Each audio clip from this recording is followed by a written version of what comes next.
segenap hidupku persembahkan.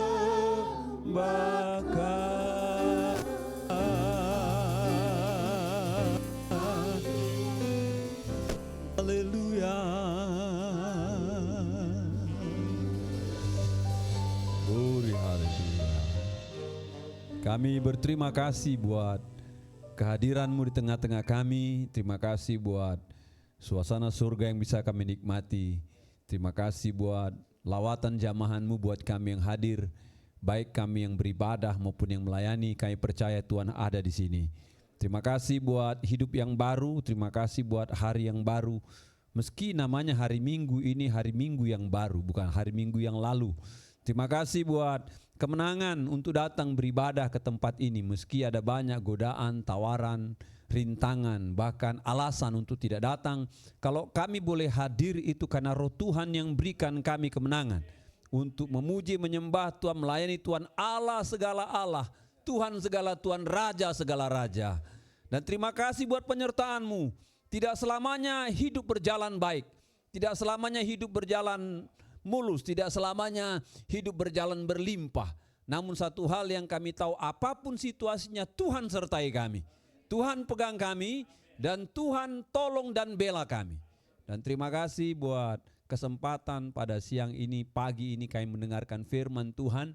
Berkatilah kami Tuhan, berkatilah roh kami agar roh kami peka akan kehendak Tuhan. Roh itu berasal daripada roh Tuhan, dengan roh itu kami hidup. Engkau berkatilah Tuhan hati kami, agar hati kami terbuka seperti tanah yang subur. Ketika benih firman ditaburkan, itu bisa berakar, bertumbuh dan berbuah lebat. Kalau ada hati yang cemas, takut, benci, luka, dendam, mungkin iri, dijamah, dipulihkan dengan kasih Tuhan, dengan damai Tuhan disucikan, agar hati itu berlayak di hadapan firman-Mu. Jangan semua pikiran kami, perhatian kami, fokus kami diberkati oleh firman. Berkati firman Tuhan yang luar biasa, pencipta alam semesta, pembuat kehidupan kepada yang mati, kesembuhan kepada yang sakit, kelepasan kepada yang terbelenggu, pertolongan bagi yang memohon, kebebasan bagi setiap orang yang berharap kepada Tuhan. Berfirmanlah, kami siap melakukannya dan mengalaminya. Dalam nama Tuhan Yesus Kristus kami berdoa dan mengucap syukur. Yang percaya katakan bersama-sama amin. Shalom. Tuhan berkati kita semua. Buat Tuhan Yesus kepala gereja pelayanan pada pagi hari ini. Terima kasih buat Pak Gembala ya, katanya lagi ada urusan ya. Terima kasih buat kepercayaan pelayanan Solong, sudah lama tidak berjumpa. Senang berjumpa dengan Bapak Ibu di tempat yang baru, di lokasi yang baru ya. Tadi Pak Horas bilang gini, Pak Goron nggak nyasar ya, di sini banyak gereja. Saya ahli cari gereja Bapak Ibu. Jangan ditanya, kalau diundang saya ahli. Sebelum saya datang saya sudah pelajari mapnya, ciri-ciri gedungnya, interior, saya sudah pelajari. Oh ini gereja, jadi nggak akan salah, percaya sama saya ya. Udah 32 tahun saya pelayan dengan baik. Terima kasih buat Pak Horas yang senantiasa WA ya. Terima kasih buat rekan-rekan pengurus yang sudah sambut di bawah dengan penuh keramahan, dianggap seperti keluarga. Banyak terima kasih. Ya, terima kasih buat para pelayan-pelayan Tuhan yang sudah melayani. Suasana ibadah itu memang di tangan Tuhan, tapi related dengan kesungguhan saudara, amin ya, dengan ketulusan saudara, dengan kesiapan saudara. Saya mau kasih tahu rahasia ya, setiap kali saya ibadah di GRI Berkat ini, saya menikmati ibadahnya. Ngerti saudara ya? Ya saya menikmati ibadahnya ya, walaupun saya khotbah di mana-mana, setiap kali ibadah sejak yang di Gandaria di sini, saya sangat menikmati dan saya diberkati dengan ibadah saudara. Jadi saya dorong Bapak Ibu yang datang beribadah, buka hatimu, jiwamu, rohmu dan nikmati ibadah itu, amin ya. Nah saya percaya Tuhan di situ. Terima kasih buat liturgi yang luar biasa ya, mengingatkan saya mengenai liturgi gereja yang saya pelajari, dan Tuhan berkati kita semua. Saya diberi judul ketaatan yang memulihkan ya. Mari buka Alkitab saudara, karena ini firman Tuhan. Saya mau kita baca Alkitab kita, dan saya baca secara lengkap ya. Filipi 2 ayat 1 sampai 8 kita baca bergantian ya. Filipi 2 ayat 1 sampai 8 kita baca gantian. Saya baca ayat 2 ayat 1, saudara baca kedua, ketiga, saya terus sampai ayat ke-8 bergantian ya. Filipi 2 ayat 1 sampai 8 saya baca ayat pertama, saudara kedua, nanti saya ketiga, Bapak Ibu keempat sampai ayat 8. Firman Tuhan katakan demikian. Jadi dalam Kristus ada nasihat, ada penghiburan, ada kasih, ada persekutuan roh, ada kasih mesra dan belas kasihan. 2.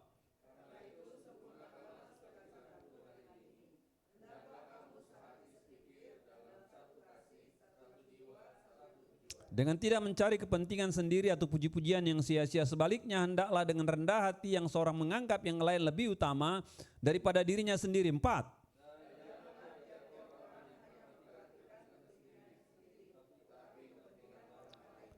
Hendaklah kamu dalam hidup bersama menaruh pikiran dan perasaan yang terdapat juga dalam Kristus Yesus. 6.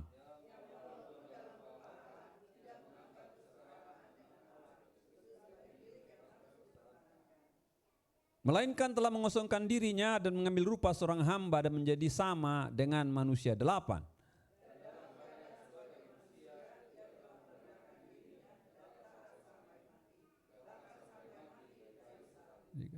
Kalau saudara baca ayat 1 sampai yang ke-4, itu sepertinya ada masalah di gereja Filipi, itu judulnya.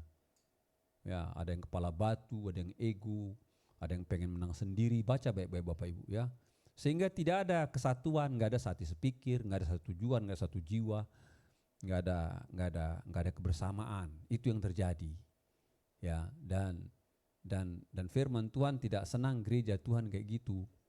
Firman Tuhan pengen gereja Tuhan tuh akur-akur, baik-baik, ya bergandengan tangan. Ya, mengapa itu terjadi Bapak Ibu? Rupanya paham dunia telah masuk ke tembok-tembok gereja pada masa itu. Nanti saya jelaskan apa sih paham yang berlangsung pada masa itu. Apa konsepnya, dan itu mempengaruhi pola pikir, semangat, selera hati orang-orang Kristen, padahal bukan demikian gereja pada dasarnya dibentuk oleh Tuhan. Ya, ketaatan yang memulihkan, ya saya bikin ketaatan Kristen lah ya. Banyak orang bilang ini taat, harus taat. Tapi saudara, kalau saudara tidak paham sebuah kata, maka Anda akan sukar mengejawantakan dalam tindakan. Kalau Anda tidak tahu sebuah kata, taat lu. Anak-anak taat. Tapi dia tidak paham kata ini dengan baik, maka dia sukar mengejawantahkan dalam perilaku. Ya. Kata taat itu dalam bahasa itu adopsi dari bahasa Arab. Ya. Dari bahasa Arab ke bahasa Indonesia. Artinya bukan patuh. Artinya ketika saya pelajari menjadi lunak, mudah dibentuk, mengikut tanpa perlawanan. Itu 3 kata dasarnya, ya. Menjadi lunak, mudah dibentuk, ikut tanpa perlawanan. Dari kata ini kalau diambil dalam terminologi atau perumpamaan mengenai alam sekitar, itu ibarat tanah yang dipacul, dicangkul, nggak ngapa-ngapain dia, terserah dia petani gitu loh. Mau dibajak, mau digali, mau disiangin, mau disiram, ngikut aja tanah, nggak pernah tanah melawan, ikut aja dia. Ya. Kalau dalam kehidupan kelompok sosial itu bicara mengenai seorang anggota yang patuh loyal pada seorang kepala suku. Kepala suku bilang kesana, dia kerjakan. Ya, baru direlatekan dalam kehidupan rohani, maka itu bicara mengenai kepada ketaatan kepada Tuhan, kepada perintah Tuhan, kepada kitab suci. Jadi mengikuti semua aturan yang diperintahkan Tuhan, dituliskan dalam kitab suci, harus kau kerjakan. Ya, itu dari situ dia Bapak Ibu dilakukan. Dan itu dikerjakan mutlak. Sekalipun kadang-kadang nggak masuk logika saudara. Sekalipun nggak cocok pada perasaan. Sekalipun tidak menyenangkan bagi kehidupan. Itu konteksnya Bapak. Dan dalam bahasa Yunani rupanya, tadi taat bahasa Arab, bahasa Yunani kata taat itu pakai kata hipokoos, dari kata hipo dan akuos. Hipo atau hipe itu artinya di bawah. Akuos adalah aku mendengarkan, kata kerja dia. Jadi taat dalam terminologi Alkitab adalah sikap orang yang merendahkan diri, mendengarkan perkataan dari atas, itu artinya. Jadi orang yang duduk di bawah dengar omongan orang di atas. Ya.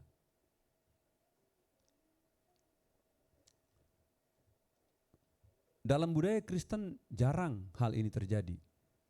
Tapi dalam budaya rekan-rekan kita dari Muslim itu kental mereka.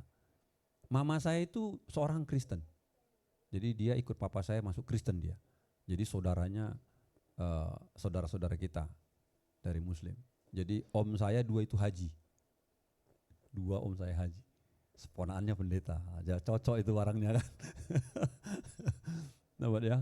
Jadi kalau Natal mereka ke rumah saya, Lebaran kami ke rumah mereka. Nah, biasanya kami kumpul di rumah nenek. Nenek saya itu orang Banyumas. Jadi saya ini campur-campur. Bapak saya Batak, mama saya campuran Jawa gitu. Jadi pejabat peranakan Jawa Batak begitu ya. Ya. Jadi kalau nenek saya panggil, nama saya Gordon. Kalau nenek saya panggil saya Godong Kates katanya. Lu apa Godong Kates? Nama Gordon jadi Godong Kates. Di mana nyambungnya gitu loh. Godong Kates katanya. Loh nama saya Gordon Mbak. Kok Godong Kates katanya. Jadi ya unik lah ya. Nusantara itu Indonesia kayak gitu. Keluarganya gaduh-gaduh. Ya. Jadi tidak bisa kita merendahkan suku agama karena Indonesia itu heterogen. Amin ya.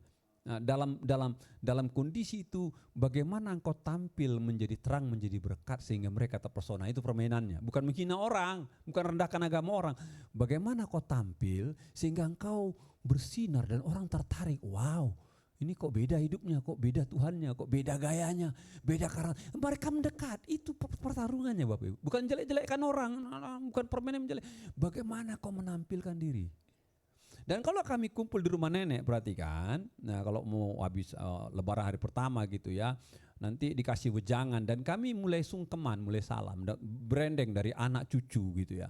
Nah kalau udah sampai di kaki nenek, nenek kasih petua, kasih nasihat, mendengarkan kata-kata dari pihak atas ya. Dan jawabannya enggak Mbak, ngerti nggak ngerti, suka nggak suka, enggak Mbak, enggak Mbak, pasti gitu ngomongnya kan. Nggak Mbak salah nggak bisa, nenek salah nggak boleh, enggak. Dari anaknya paling tua enggak, semuanya kata enggak, nunduk semua, nggak ada yang melawan, semua nunduk. Dengar,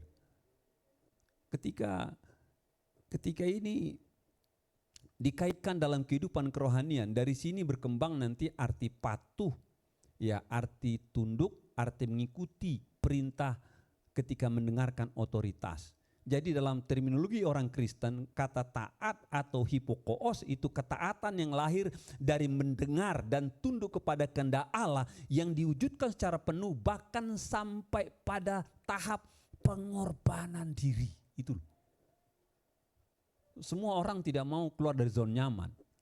Keluar zona nyamannya mau, apalagi menderita, mana mau. Apalagi rugi, nggak mau orang. Tapi permainan ketaatan itu levelnya Bapak Ibu. Dan itu dituntut dari jemaat yang ada di Filipi. Lalu bagaimana ketaatan Kristen diteladankan Yesus? Bagaimana kita memahami, memulai, menjalankan, mengalaminya? Ya. Kenapa selama ini kita sukar taat, sukar tunduk, baik kepada Tuhan, kepada gembala sidang, kepada pendeta, kepada sesama jemaat. Kita bermasalah begitu loh. Kita coba, kita tetap bermasalah.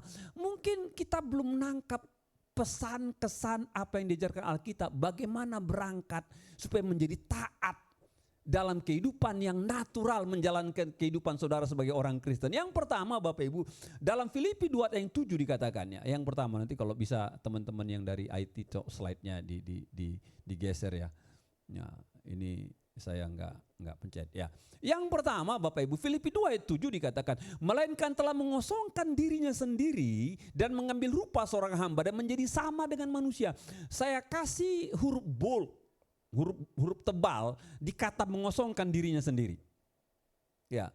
Jadi ketaatan Kristen berangkat dari kesadaran dan pilihan mengosongkan diri di hadapan Tuhan dan sesama. Orang tidak bisa taat sebelum dia kosongkan diri. Ingat itu baik-baik. Itu konsep Alkitab loh. Sukar kita taat sebelum kita mengosongkan diri. Ya. Dan tindakan ini tindakan sukarela. Ya. Tindakan sukarela. Ada quote, coba slide berikutnya ya.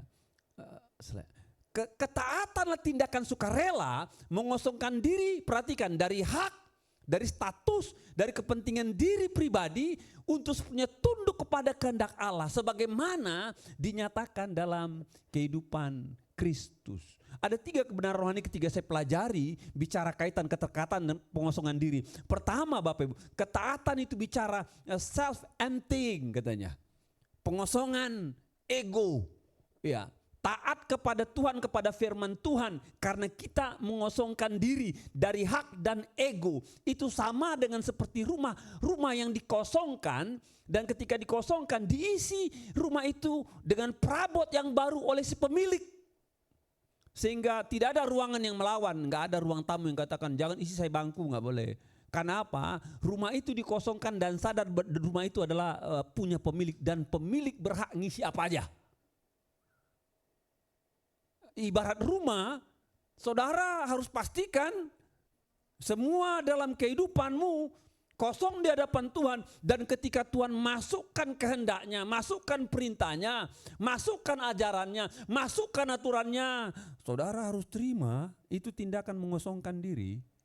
Amin ya. Amin ya. Saudara, mundurkan dulu egomu, mundurkan hakmu, mundurkan kenyamananmu, mundurkan kemauanmu. Katakan, Tuhan isi, saya siap Tuhan, isi Tuhan. Tanpa ada satupun sanggahan. Yang kedua, itu bicara keputusan sukarela. Tidak akan bisa orang taat kalau tidak ada sikap sukarela. Karena ketaatan tidak bisa dipaksakan. Amin. Nggak bisa. Dipaksakan bukan ketaatan, itu terpaksa. Ketaatan berangkat dari sukarela. Melakukan sesuatu permintaan dari pihak lain yang berwenang dengan sukarela tanpa mempertahankan identitas dan kapasitas. Di sana baru ketaatan. Itu penting, mengosongkan diri. Yang ketiga, ketaatan itu bicara kesadaran relasi. Sukar kita taat kepada pihak lain kalau saudara nggak punya relasi dengan dia. Kalau saudara punya relasi dengan suami saudara, saudara gampang taat. Saudara punya relasi dengan oma, opa, papa yang punya relasi, ikatan, gampang kita dengar, gampang kita kerjain ya. Tapi tiba-tiba bapak tetangga bilang, tolong kau belikan dulu aku rokok. Siapa lu? Gak ada hubungan. Iya apa ya? Tiba-tiba orang naik Grab datang, lu tolong beliin gua bakso. Ya gak ada hubungan, forget it. Lu siapa? Tapi kalau kakek kita yang datang, bapak kita yang datang, opung kita yang datang, mbah kita yang datang, kita punya hubungan. Tolong belikan mbah minyak angin. Saudara katakan mari. Dalam bertuhan pun kayak gitu. Bagaimana orang bisa taat kepada Tuhan? Dia punya relasi dengan Tuhan. Dia tahu Tuhan penguasa hidupnya, pemilik hidupnya, penyelamat dirinya. Jadi apa yang dikatakan oleh Tuhan, dia akan kerjakan berdasarkan relasi. Berdasarkan relasi. Baru dia bisa mengerjakan. Amin. Jadi kalau di jemaat Filipi mereka saling tunjuk, saling sikat, nggak mau kalah, berarti ada masalah dengan relasi, itu intinya. Di gereja pun kayak gitu. Kalau satu sama lain beda pendapat terus, ya kritik terus, serang terus, berarti ada masalah relasi di situ. Intinya di situ aja. Amin ya. Maka tidak jalan srek gereja itu. Bapak Ibu, secara saya coba pelajari mengapa bermasalah mengosongkan diri dalam kehidupan manusia. Ketika saya pelajari dalam sudut teologis Bapak Ibu, kenapa manusia bermasalah pengosongan diri? Dalam dunia teologi saya pelajari, seringkali dalam iman Kristen modern kita ingin Tuhan melayani ego kita. Masalahnya bukan sekedar kita lemah, kita sering mendefinisikan ulang Allah agar sesuai keinginan kita, maka kita memandang Tuhan sebagai Tuhan yang memberkati kita, memberikan kita sukses, memenuhi ambisi kita, menjawab doa. Jadi orientasinya kita. Itu definisi iman Kristen modern. Tuhan ada untuk kepentingan dia. Apakah salah saudara berdoa? Enggak salah saudara berdoa minta seperti itu. Enggak ada yang salah. Tapi ingat, konsepnya bukan Tuhan untuk kepentingan kita, saudara sebenarnya untuk kepentingan Tuhan. Amin. Amin. Amin.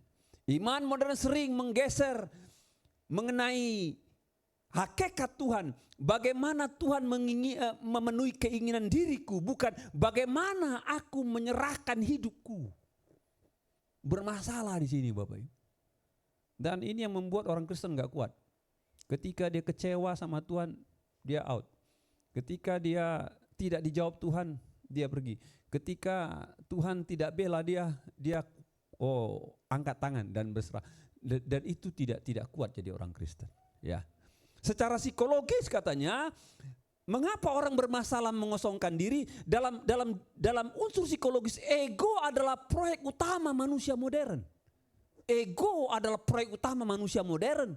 Sehingga budaya hari ini membentuk identitas kita lewat pencapaian, lewat kesuksesan, lewat kebesaran, lewat pengakuan, lewat validitas. Sehingga aku menjadi pusat segala-galanya. Kalau akunya hilang, maka ada masalah dengan hidupku. Berarti aku tidak lagi menjadi menarik buat dunia ini. Ego menjadi prioritas dunia modern. Makanya mengosongkan diri itu kurang diminati Bapak Ibu. Enggak diminati dunia modern, mengosongkan diri. Yang ketiga, secara sosial sistem dunia memberi reward pada kebalikan daripada mengosongkan diri ya. Realitas sederhana seperti ini, yang tampil itu sering dihargai. Yang sering tampil itu yang mendapat kesempatan, ya Pak ya. Makanya yang viral itu yang rame ya Pak ya. Yang sering tampil viral. Padahal rasanya nggak enak, makanya gini aja gitu loh. Rasanya itu biasa aja kok rasanya. Tapi karena dia tampil, dia yang dapat perhatian banyak. Ya. Yang naik itu yang dirayakan. Yang nomor 1. Yang juara umum, yang paling atas, itu yang dapat tepuk tangan. Yang di bawah nggak dianggap. Ya. Yang kuat itu diikuti, yang berpengaruh, yang berkuasa, yang besar, itu yang diikuti. Sebaliknya Bapak Ibu, orang yang rendah hati sering diabaikan. Ya, orang yang mengalah sering dianggap lemah. Orang yang melayani jarang terlihat. Padahal di sini inti pelayanan Yesus dalam kehidupan sosial Bapak Ibu. Ya, seorang hamba Tuhan yang saya favorit, dia punya tulisan namanya The Imitatio of Christi, ya, imitasi Kristus 1939, abad ke-14, namanya Thomas A. Kempis. Ya, saudara yang suka belajar, coba pelajari tokoh ini. Dia punya tulisan itu, bukunya itu sudah dibaca oleh para pemuka-pemuka, oleh para tokoh-tokoh Kristen. Sepanjang kurang lebih 600 tahun. Diterjemahkan tulisannya dalam 100 bahasa. Bahkan salah satu penggemar tulisan daripada Thomas A. Kempis adalah Mahatma Gandhi. Ya, Mahatma Gandhi pernah bilang gini, saya hampir menjadi orang Kristen, hampir katanya. Tapi ketika saya pergi ke gereja bule saya diusir katanya. Saya hampir, jadi saya senang pada ajaran Kristus tapi saya tidak suka dengan kelakuan pengikutnya, kata Mahatma Gandhi. Dia senang sama ajaran Tuhan. Nah, dari Thomas Kempis, tapi dia tidak suka dengan kelakuan para pengikutnya yang tolak dia karena dia orang India, orang bule, nggak mau gabung orang India, begitulah kira-kira pada masa itu. Ya. Thomas Kempis katakan demikian, tinggalkan dirimu dan kau akan menemukan Allah. Ya, lepaskan kehendakmu dan damai akan datang. Kosongkan hatimu, maka Allah sendiri akan mengisinya. Wah, luar biasa. Ya.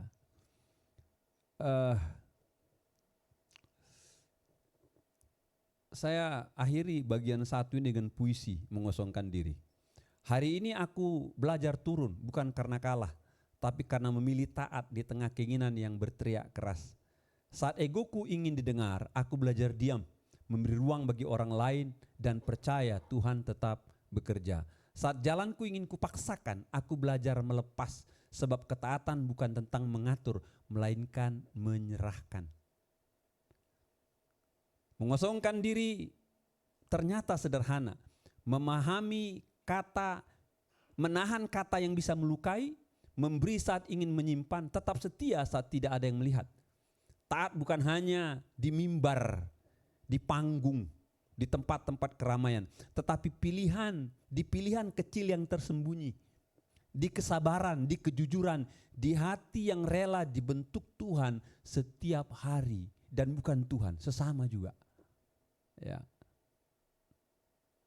Dan perlahan aku mengerti, mengosongkan diri bukanlah kehilangan jati diri, melainkan menemukan hidup sejati dalam kehendak yang sempurna, karena Yesus adalah teladan itu sendiri dari mengosongkan diri. Amin. Amin. Makanya di ayat sebelumnya dikatakan, hendaklah satu sama lain memberi hormat. Dia kan dalam ayat kedua atau ketiga dikatakan. Jadi saling mendahului lah kalian kata. Sikap ini datang dari mana sih? Karena kita merasa I am nothing. Enggak siapa-siapa saya. Yang lain lebih lah. Yang lain lebih lah. Ya. Dan mulai dari situ, saya percaya Bapak Ibu kalau kita mengosongkan diri, maka dimanapun kita berada kita jadi berkat, baik di keluarga, saudara. Amin ya.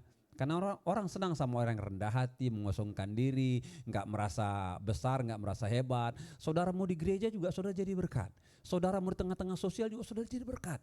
Karena itu hukum yang Tuhan kerjakan dalam hidupnya. Yang kedua Bapak Ibu, dalam ayat yang sama ya, nanti slide kedua tolong ditampilkan. Dalam ayat yang sama dikatakan, melainkan telah mengosongkan dirinya, dan saya kasih bagian kedua, dan mengambil rupa seorang hamba dan menjadi sama dengan manusia. Jadi ketaatan Kristus, bersedia mengambil peran seorang hamba dalam tubuh Kristus. Itu ketaatan. Ketaatan seorang Kristen itu bersedia mengambil peran seorang hamba dalam tubuh Kristus. Yesus tidak hanya menjadi manusia, Bapak Ibu, Alkitab katakan, jadi manusia saja sudah repot dia ya kan. Waktu dia jadi manusia kan dikejar-kejar Herodes ya kan. Tunggang langgang ke Mesir ya kan. Balik pun diam-diam ya kan. Udah dikerjakan yang mujizat, cemburu orang Farisi, orang Saduki. Jalannya berat. Dipermainkan politik Herodes sama Pilatus ya kan, dipimpong dia ketika diadili. Jadi manusia susah dikatakan, bukan hanya sampai manusia, dia turun pada strata sosial paling rendah, mengambil rupa seorang hamba. Setiap kehidupan ada layernya, ya. Zaman dulu terasa itu, zaman dulu zaman company antara penjajah dan dijajah, begitu ya, ya kan. Di India paling terasa ada 4 level di sana, 4 kasta. Kasta paling bawah ini hancur-hancuran aja. Ya, dunia modern membahasakannya dengan lebih indah. Kelas atas, kelas menengah, kelas bawah. Itu dunia modern membahasakannya indah, tapi sama aja lah. Dapat ya? Perlakuannya beda. Pasti. Gini aja, coba saudara ke Bali pakai sendal jepit, ya, pakai celana butut dan masuk ke restoran bagus. Ditolak kau, pasti kujamin. Tapi orang yang sama nanti orang yang sama, coba pakai jas kayak saya, datang kedua kali pakai jas, itu beda. Orang yang sama tuh. Saudara pakai jas, pegang iPhone gitu ya, bawa mobil, sewa aja mobilnya. Mercy cuma 5.000 kok di sana, sewa mobil aja 5.000 Mercy. Mak katanya, balik kita sewa ya kan. Kan murah di sana kan, lepas kunci lagi kan, kayak mobil pribadi gitu loh. Di sana lepas kunci orang Bapak Ibu, 7.000 orang sudah dapat Alphard di sana. Ya 8 jam, sewa, nggak tahu dia itu. Kan orang bodoh yang jaga itu kan. Orang bodoh itu diajari. Lihat ciri-cirinya ya. Nah, itu penjaga. Doorman ciri-cirinya. Sendal jepit miskin. Kaos oblong gak ada duit. Usir katanya. Tapi kalau turun dari wong itu bagus. Gitulah manusia kelas atas, menengah, bawah. Sudah diajarkan kayak gitu. Ya. Namun Bapak Ibu, lewat tindakan Yesus, dia mengambil rupa seorang hamba, menunjukkan solidaritas total Tuhan dengan manusia pada level yang paling bawah. Pada level yang paling bawah. Ketika saya pelajari begini Bapak Ibu, kenapa sih ayat ini mengambil sebuah istilah kalimat di mana Yesus mengambil rupa seorang hamba? Apa tujuannya? Apa yang terjadi pada dunia, pada gereja sehingga ayat ini seperti nembak gitu loh. Seperti nusuk gitu loh. Dapat ya? Bukan yang hebat, kalau yang hebat, yang besar, maha kuasa, luar biasa kayak kitab-kitab Mazmur, udah lazim lah ya kan. Pencipta alam raya kata Mazmur kan. Kau lihat bintang, lihat bulan Tuhan. Ini enggak, di sini katanya mengambil rupa. Ini kalimat dihindari. Ini kalimat tidak populer, tapi sengaja dimasukkan Alkitab untuk menerobos pola pikir yang salah tentang pola pikir dunia, tentang kapasitas manusia Bapak Ibu. Dan ketika saya pelajari Bapak Ibu, dalam konsep dunia pada masa itu ada yang ingin digoncang Tuhan. Apa itu yang digoncang Tuhan? Karena pada masa itu Bapak Ibu, dunia sedang berpikir status itu sama dengan nilai manusia. Itu pikiran dunia. Status sama dengan nilai manusia. Itu pola Romawi pada masa itu. Sehingga semakin tinggi status orang, semakin berharga dan dihormati. Sehingga budak tidak bernilai. Itu pada masa itu. Namun Yesus masuk ke sana, dia merombak itu, apalagi dalam gereja, dia rombak itu. Pola Yesus, dia pilih status budak. Yesus ingin mengoreksi bahwa nilai manusia tidak ditentukan status, amin. Nilaimu nggak ada pengaruh dengan statusmu, status sosial, status apa lagi, hierarki nggak ada. Entah kau bos, entah kau karyawan, manajer, entah kau nggak, semua berharga di mata Tuhan. Nggak ada status, nggak ada kaitan status dengan nilai di mata Tuhan, nggak ada. Bahkan katakan Tuhan malah bela orang-orang yang dianggap statusnya rendah. Makanya di Alkitab saudara lihat ketika Yesus berkarya, kemana dia pergi? Ke pasar, kemana dia pergi? Ke pinggir pantai, kemana dia tidak pergi ke istana. Dia nggak pergi ke gedung, dia pergi di raya jelata. Siapa yang dia layani? Orang kusta, orang kerasukan setan, orang berzina, orang yang dihindari pemungut cukai. Dia pergi kepada area-area yang manusia nggak mau main ke sana karena apa? Kenistaan di situ, penghinaan di situ. Dapat ya?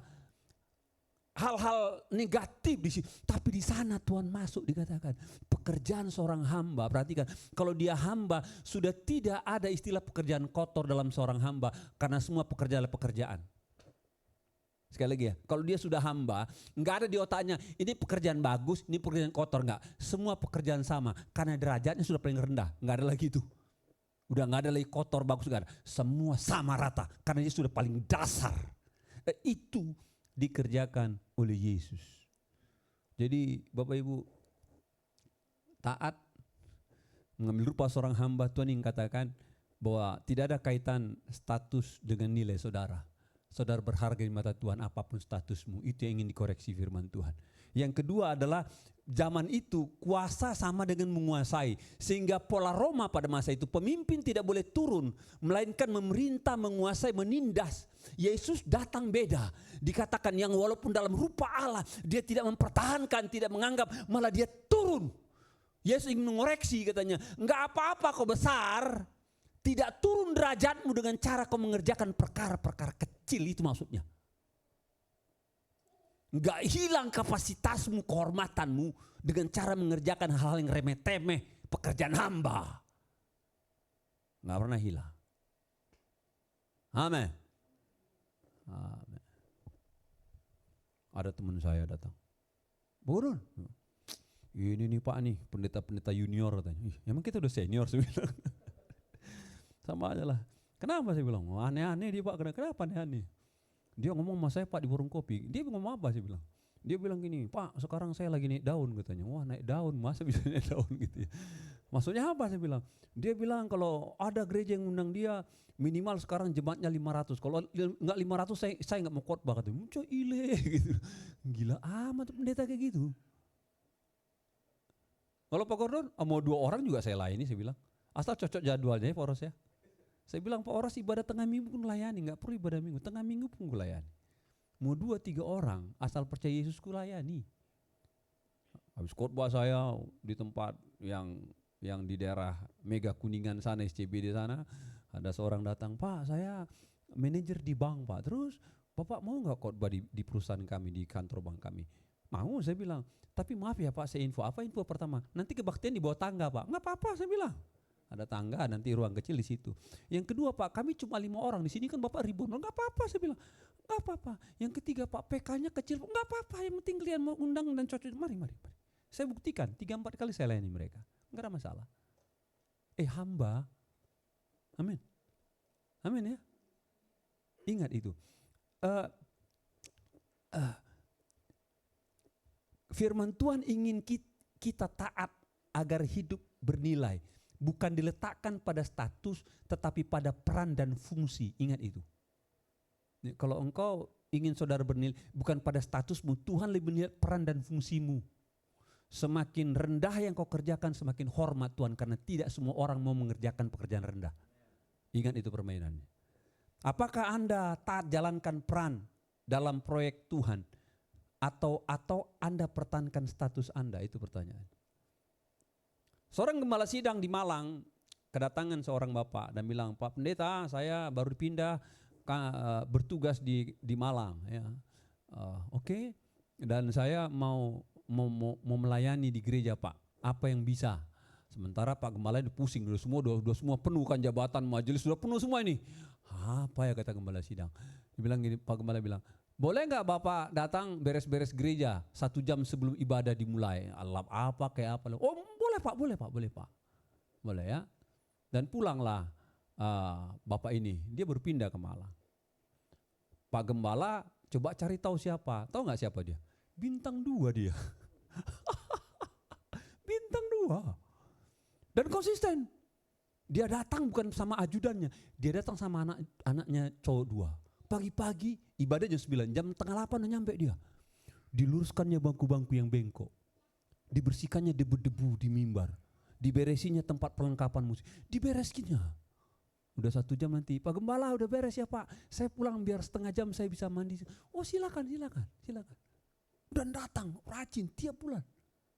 Dan gereja itu kedatangan mahasiswa Alkitab. Ya mahasiswa Alkitab nih. Baru praktek. Dan yang masuk situ anak-anak S1, S2. Udah MTH, lagi MTH sama STH gitu. Masuk pelayanan. Pak Gembala bilang nanti kerjakan apa yang sudah kerjakannya. Oh siap Pak Gembala. Itulah kalimat mereka. Tapi dari Sabtu kemana-mana. Enggak beranjak anak mahasiswa teologi ini. Di kamarnya aja dia. Baca Alkitab dia di situ. Enggak ada diberesinya bangku, enggak ada diberesinya meja, enggak ada disiapkannya perlengkapan musik, entah kabel-kabel, enggak ada. Jadi mereka datang hari Jumat udah di kamar aja, enggak ngapa-ngapain di kamar aja. Sampai garuk-garuk kepala lah Gembala Sideng. Ai buadon, itu bahasa Korea itu. Ini gimana ini katanya. Pak Gembala ada ide. Ya, Minggu pagi katanya, nanti Minggu pagi tolong kita masuk ke gedung gereja ya, karena daya tampungnya 1.000 orang gedung gereja itu, besar. Ya. Oh ya, jam berapa Pak Gembala? Nanti kita doa jam 7.15 katanya. Bukan doa, sebenarnya mau lihat si jenderal itu nanti. Oh siap, ya jam 7.15 datang Pak Gembala ke gedung ke depan sini dan 2 anak mahasiswa teologi STH dan mereka doa 15 menit, amin. Kok cepat Pak Gembala? Ngapain lama-lama katanya. Cepat 15 menit. Datang jenderal itu sama 2 anaknya. Beres-beres, beres-beres segala macam. Dan itu siapa Pak? Nanti saya terangkan, kalian lihat aja katanya. Oh gitu ya Pak. Tapi udah mulai kader yang 2 ini. Siapa Pak? Nanti saya terangkan. Kalian lihat aja katanya. Mulailah jenderal tuh lap-lap, ambil kemoceng, ambil sapu. Anaknya tolong yang tisu-tisu beres semua. Depan-depan bang yang ada pasir-pasir disapu sama anak-anaknya. Beres 1 jam beres. Pak Gembala pulang. Siap, makasih Pak, makasih. Pulang. Kau apa kau?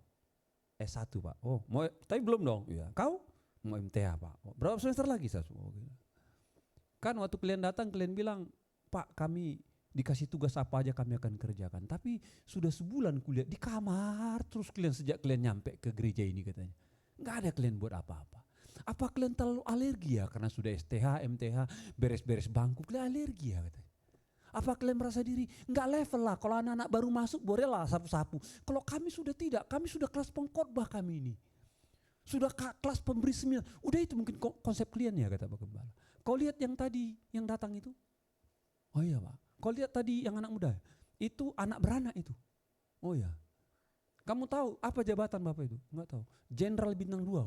Kaget. Iya, aktif itu di komplek itu katanya. Dia datang sama saya dan saya testing.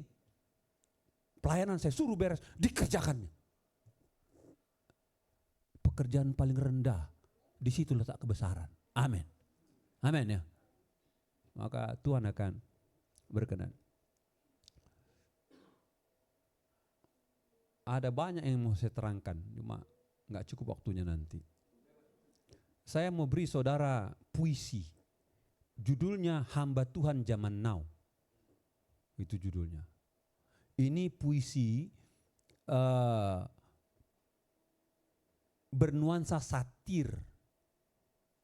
Ya.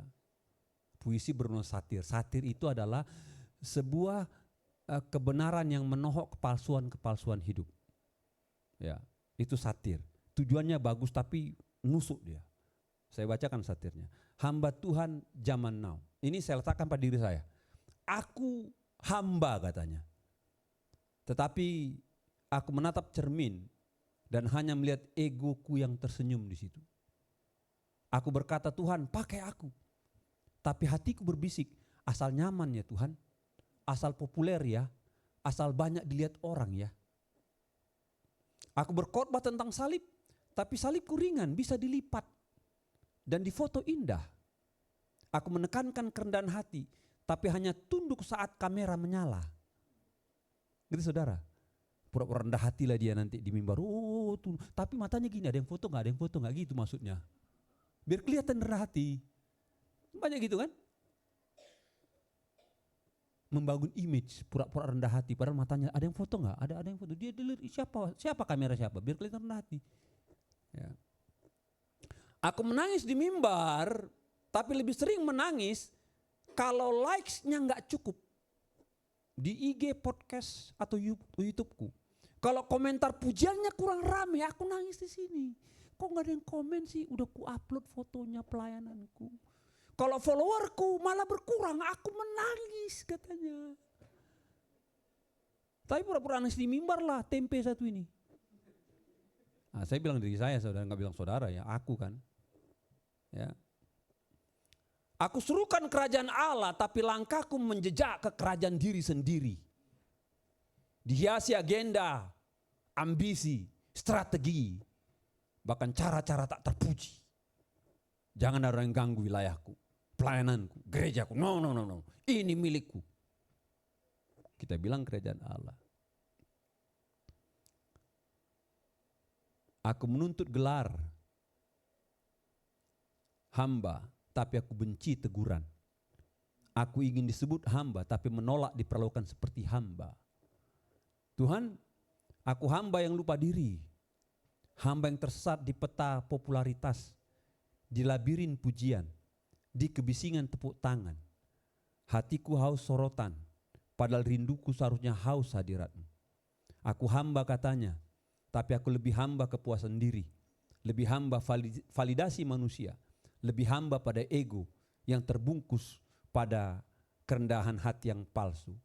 Ampuni aku Tuhan, tarik kembali semua gelar palsu, buang semua tepuk tangan palsu, hancurkan semua ambisi yang dangkal, dan tuntun aku pulang ke dalam bayang-bayang salib-Mu, ke dalam kesucian kasih-Mu yang murni, ke hadirat-Mu yang sejati.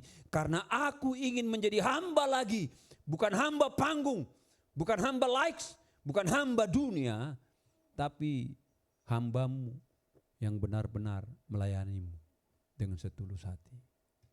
Hamba Tuhan. Amin. Dan saya harap ini berbicara pada kita semua, termasuk saya. Termasuk saya. Yang terakhir, Filipi 2 ayat 8. Filipi 2 ayat 8. Slide berikutnya.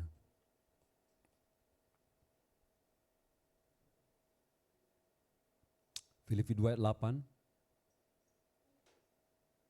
Firman Tuhan katakan demikian. Dan dalam keadaan sebagai manusia telah merendahkan dirinya dan taat sampai mati, bahkan sampai mati di kayu salib. Ya, ketaatan Kristen dibuktikan lewat komitmen hingga akhir dalam menjalankan tugas. Itu ketaatan Kristen. Ya, komitmen hingga akhir dalam menjalankan tugas. Dalam ayat ini kita melihat bahwa Yesus Kristus tidak hanya menjadi manusia, tapi sadar merendahkan dirinya dan memilih jalan ketaatan yang penuh penderitaan sampai pada titik paling akhir, yaitu kematian. Bahkan kematiannya Bapak Ibu bukan kematian yang wajar dikatakan, bahkan sampai mati di kayu salib. Itu kematian hina loh Bapak Ibu. Perhatikan ya, waktu jadi manusia dia turun jadi hamba. Manusia aja sudah bermasalah, jadi hamba pula lagi. Tidak ada yang bersih pekerjaan hamba. Yang kotor udah biasa buat dia itu. Yang jelek biasa, enggak ada kasta dalam pekerjaannya. Bahkan yang paling enggak dipegang orang biasa bagi hamba. Ingat itu. Nah katanya, ketika dia tuntaskan tugas, akhirnya dia meregang nyawa, mati katanya. Mati aja sudah kalah. Bukan hanya mati katanya, kan dia mundur lagi, kematian yang hina di kayu salib loh. 2 kali dia mundur Bapak Ibu. Dalam hidup dia kalah 2 kali, dalam kematian pun kalah 2 kali. Itu baru namanya taat. Enggak ada kata menang kalau taat Bapak Ibu. Amin. Dalam hidup Anda tidak menang, bahkan mati pun Anda tidak menang. Kalahnya 2 kali. Itu baru taat yang jos. Karena ada orang bilang taat radikal, enggak ada itu. Ini aja dicontoh. Kadang-kadang cuma semboyan palsu aja, enggak suka saya dengarnya. Pakai kata-kata yang dibungkus indah. Ini aja lihat. Kalau kau jadi taat, 2 kali kau kalah. Dalam hidup kau kalah, bukan hanya jadi manusia, katanya turun jadi hamba. Mati pun bukan sampai akhir, kita aja rugi gak mau. Katanya mati saya menderita. Setelah mati status matinya pun hina. Disalib dia katanya. Kalah, matinya pun kalah Bapak Ibu. Dan itu dikerjakan. Dan ayat ini sedang mengatakan pada kita Bapak Ibu, dalam proyek pekerjaan Tuhan, setiap saudara punya tugas, siapapun Anda. Karena saudara punya talenta, saudara punya karunia. Tolong dikerjakan itu Bapak Ibu ya. Saudara punya karunia, coba temukan karuniamu dan berperan dalam gereja, itu tugas saudara. Dan karunia yang kau kerjakan itu Bapak Ibu, tidak ada transaksional di situ. Benar-benar kau kerjakan untuk Tuhan dengan senang hati. Bahkan ketika ada transaksi saudara malu di situ. Karena itu karunia dari Tuhan. Bukan ability of human. Bukan kemampuan murni manusia. Itu pemberian Tuhan. Untuk kau berkontribusi dalam tubuh Kristus. Amin. Amin ya. Dikerjakan itu. Dan ketika dikerjakan, ingat konsepnya. Kerjakan sampai selesai. Kerjakan sampai tuntas. Itu namanya komitmen. Dan komitmen menuntaskan pelayanan tugas karunia yang Tuhan percayakan, perhatikan. Itu permainan orang yang dewasa rohani. Saudara pernah dengarkan istilah dewasa rohani, dewasa rohani, dewasa rohani. Maksudnya saudara dewasa ini. Menuntaskan tugas pelayanan karunia yang Tuhan percayakan pada hidupmu. Sampai selesai.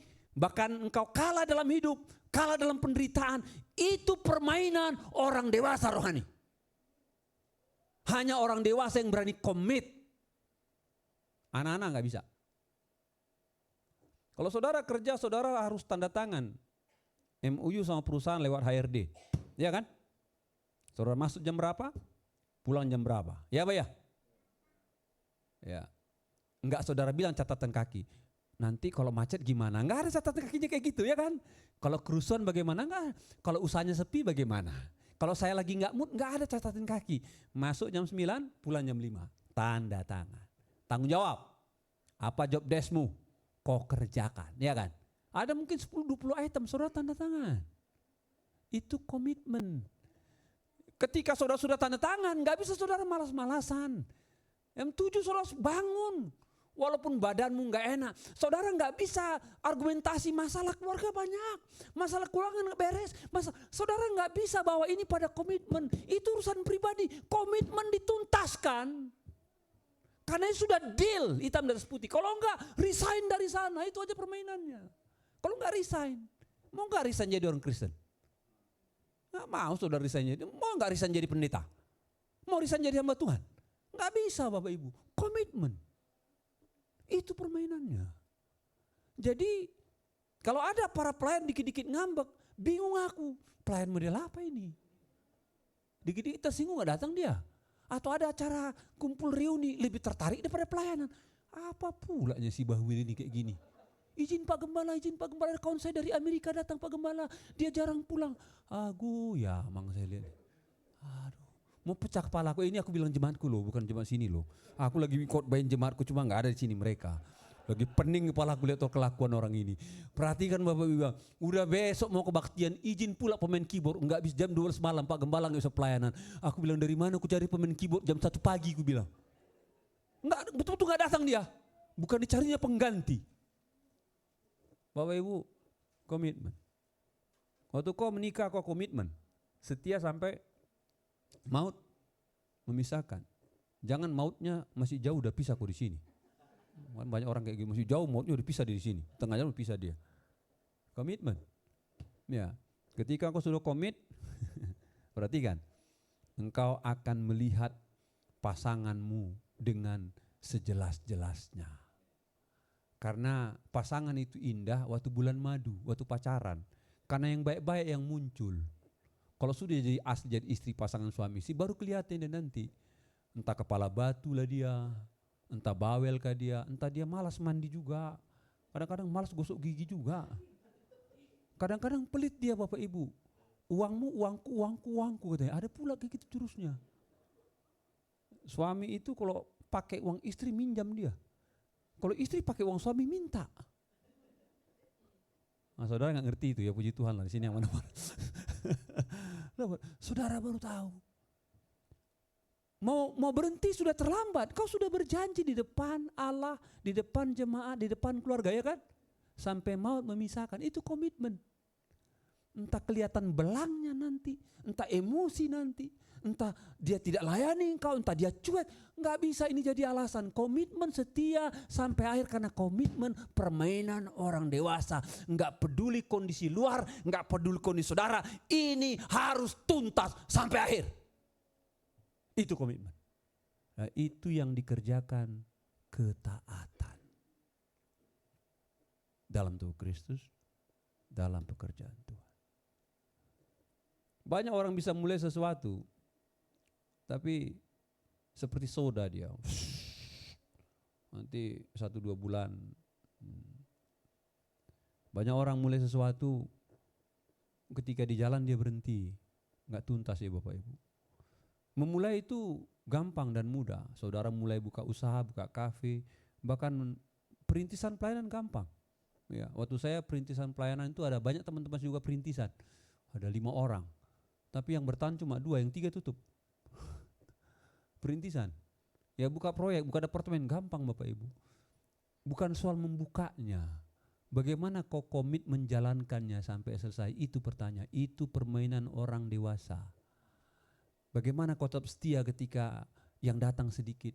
Bagaimana kau setia ketika income finansial itu berkurang sementara pengeluaran tetap masih terus berjalan? Bagaimana kau tetap setia? Bagaimana kau tetap setia? Yang dulu puji sekarang kritik, yang dulu komit dukung sekarang tiba-tiba memfitnah. Bagaimana setia? Komitmen itu tidak peduli yang di luar, tidak peduli kondisi ini harus tuntas sampai akhir, karena ini panggilan daripada Tuhan. Dan itu hanya bisa dikerjakan dalam ketaatan. Amin. Amin. Dan saya senang di sini banyak rekan-rekan yang saya masih lihat saudara setia dari Gandaria sampai sini. Amin ya. Masih orang yang ini orang hebat ini. Amin ya. Saya percaya pasti banyak pancaroba gereja ketika pindah. Dapat ya. Ada jemaat yang datang, ada yang enggak ikut, ada yang mundur, pasti ada. Tapi ingatlah, kalau engkau setia itu berarti kau taat kepada Tuhan yang percayakan talenta, pelayanan, panggilan, karunia, dan kau tuntaskan sampai akhir. Maka saya percaya nama Tuhan akan dimuliakan. Amin. Taatlah dalam hidupmu. Ingat, berangkat dari kekosongan. Jangan anggap diri siapa-siapa. Kalau enggak benturan aja kita. Amin. Yang kedua, ingat, permainannya kalau dalam proyek orang pengen jadi yang penting. Alkitab katakan, ambil posisi paling rendah, jadi hamba aja. Kalau semua merendahkan diri akan aman itu. Tapi kalau semua sudah mau tempat-tempat yang penting, senggolan, berebutan nanti itu. Ya. Yang ketiga ingat, ketika dapat job, tugas apapun, permainannya komitmen. Bukan kata mood, bukan kata kondisi, bukan kata keadaan, bukan kata orang lain. Kan banyak orang, kenapa kamu kerja habis Pak? Gara-gara dia mulutnya bocor Pak. Enggak ada urusan dengan bocor. Kok ke gereja aja, ya kan? Kenapa kamu pelayan? Habis Pak, yang itu ego, kalau main menang sendiri. Enggak ada urusan dengan dia, kok pelayanan. Karena itu sudah dibuktikan Yesus. Enggak masalah dengan iblis, dengan para pemimpin-pemimpin, enggak ada. Dia bermasalah dengan komitmen tuntaskan tugas di hadapan Allah supaya keselamatan terjadi. Dan itu kau kerjakan. Pasti nama Tuhan dipermuliakan.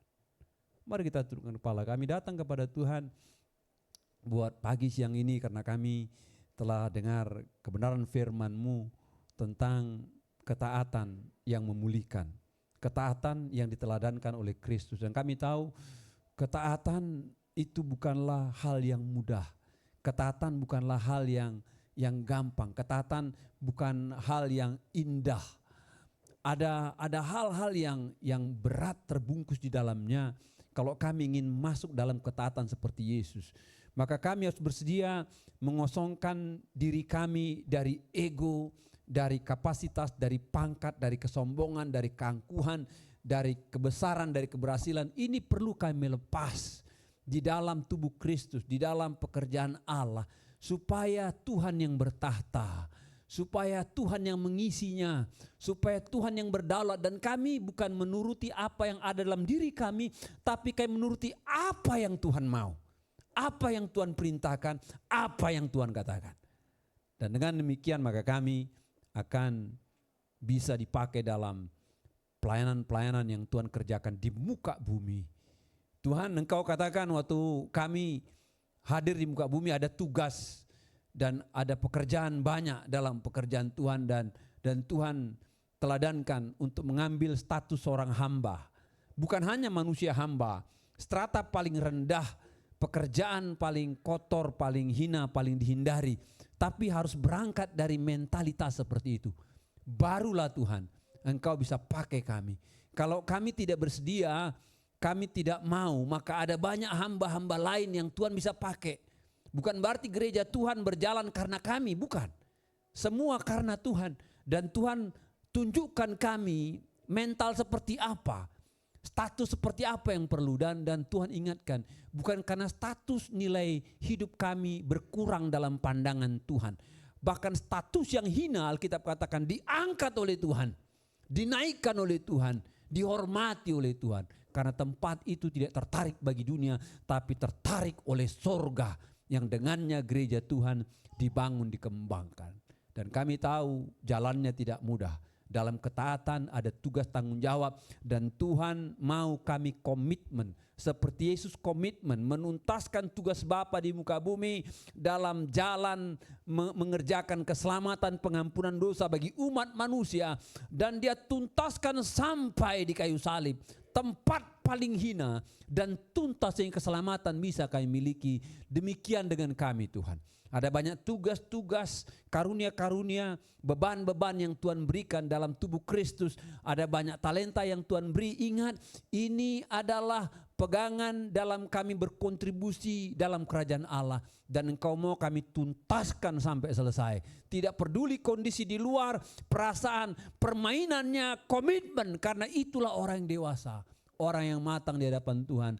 Dan kami tahu semua akan berguna bagi kerajaan Allah. Hamba berdoa buat pagi siang ini, kalau ada anak-anak Tuhan yang punya masalah, punya pergumulan, punya sakit penyakit, punya kebutuhan, punya kerinduan, Allah yang maha tahu, Allah yang maha mengerti, Allah yang peduli. Mari ulurkan tanganmu, kerjakan karyamu, lakukan perbuatanmu, dan kau siap menolong, siap menjawab, siap mengubah, bahkan siap memberikan terobosan, karena kami punya Allah yang luar biasa.